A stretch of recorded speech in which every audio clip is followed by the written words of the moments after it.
On Sunday, it was said that we have to dive deeper. But one could ask, what are we diving deeper into? And the answer in this instance would be Satchit Ananda, or existence, knowledge and bliss, sometimes called the ocean of oneness. If we look on it as an ocean, it's very easy because we're simultaneously experiencing its wetness, its fluidity, its saltiness. But with Satchitananda, or existence, knowledge and bliss, it's not so easy to recognize what it is. This is why we're delving into the nature of emptiness, and in so doing, diving deeper into this ocean of oneness, or existence, knowledge and bliss. But whilst, as was said, it's easy to recognize the ocean as the ocean and simultaneously experience its wetness, its fluidity and its saltiness, where do we find that in Satchitananda, which seem to be three different dimensions of existence, reality, or life? But this is what we're exploring in endeavoring to understand the nature of emptiness. So there are several stories. The first is just that little anecdote about a Catholic priest who served his parish very well. But he reached a moment where he came to a crisis of faith. But he heard that there was a great sage, an old monk who lived in a monastery some distance away, who would give you a question that in fact answered your own deepest question. So he made his way to the old monastery and came before the old monk. And the old monk looked at him and said, "What do they want?" And the priest said, "I'm not really here to find out about my parishioners, people, because I know how to serve them well. That's all that I've been doing all my life. I'm wanting to find more an answer for myself." "Oh," said the old monk, "then in that case, your question is, what do they really want?"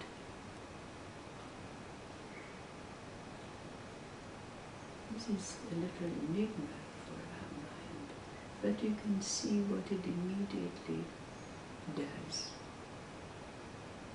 And this is the purpose of these stories. There was a dervish, and he had about 60 followers. And he thought that they were ready to move on to another level of their experience. So he gathered them around him, and he said, "If you pass this test, you can come with me on a journey, and this will enable you to move along in your level of awareness." Well, kind of an initiation, so to speak. And he said to them, "What I want you to do is, whenever I raise my hands up in the air, I want you to say, 'I must die in place of the dervish.'" Well, when all of his followers heard this, their minds immediately went to the thought, oh, he's wanting to use us as a shield in case, so in our travels, he wants to, so 59 of them left him. And he was left with one follower. So he took this follower and they began their travels. And they hadn't gone very far where they entered a kingdom that had just been taken over by a cruel and despotic tyrant. Now, to establish his rule, this tyrant had sent out into the populace his soldiers, telling them to bring in whatever strangers they came across who were not townspeople from that place, so that he could make examples of them, kill them in front of the populace, so that they knew that he was the supreme ruler and he wasn't going to mess with anyone at all. So, as it so happened, the soldiers came across these two strangers wearing their dervish outfits who obviously didn't belong to that place. So they grabbed the follower of the dervish to be made an example of. So all of the townspeople were gathered around for the execution, and there was the despot himself with his soldiers standing there.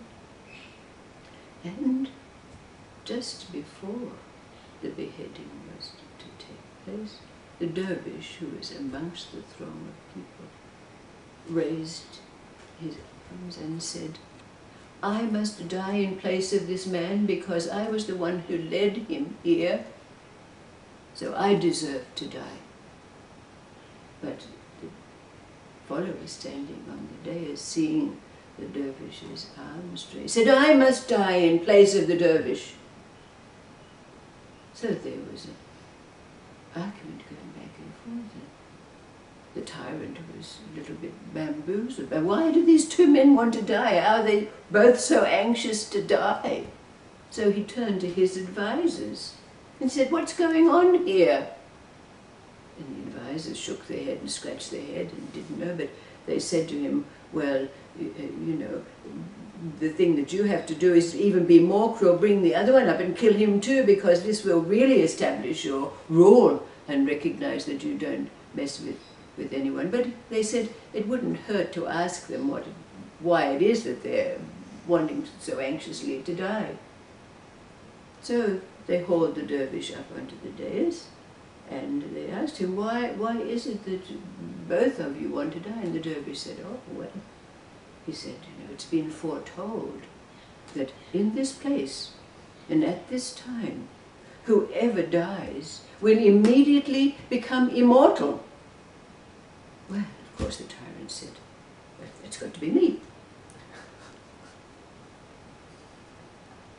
So he ordered his soldiers to kill him, and that's just what they did.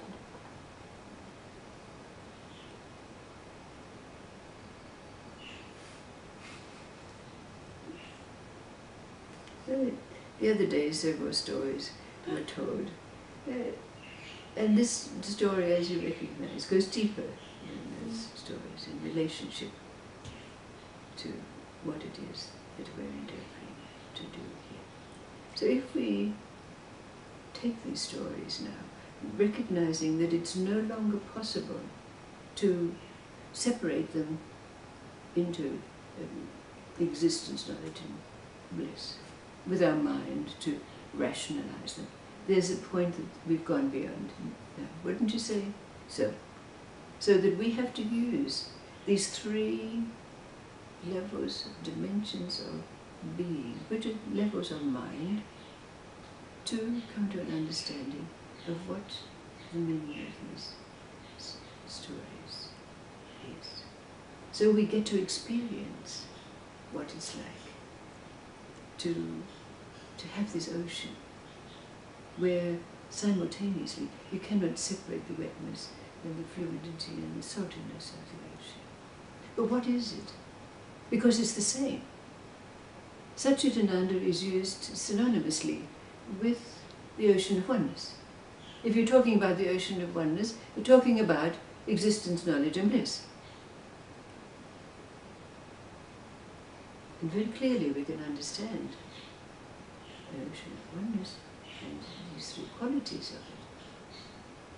But what can we say of existence, knowledge and bliss, or Satchitananda? And yet it's right here, isn't it? In this place where we do know the answer.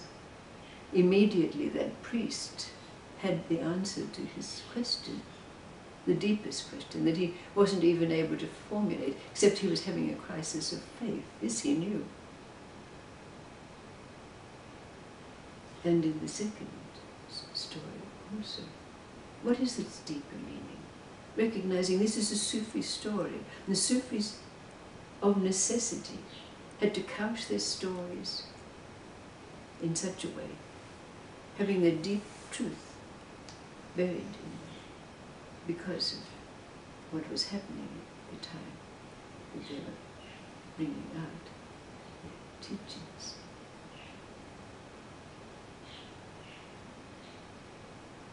But we know that we know the meaning of this.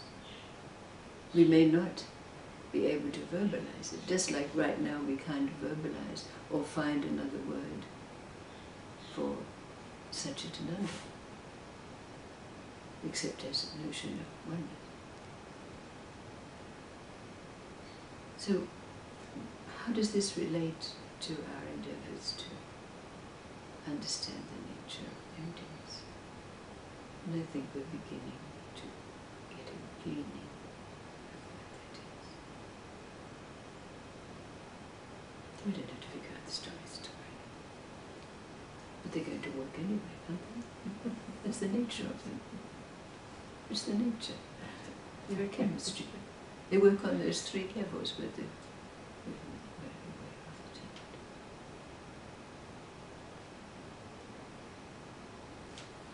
It's fun, isn't it? I think so anyway. You might not think so. This is my bread and butter.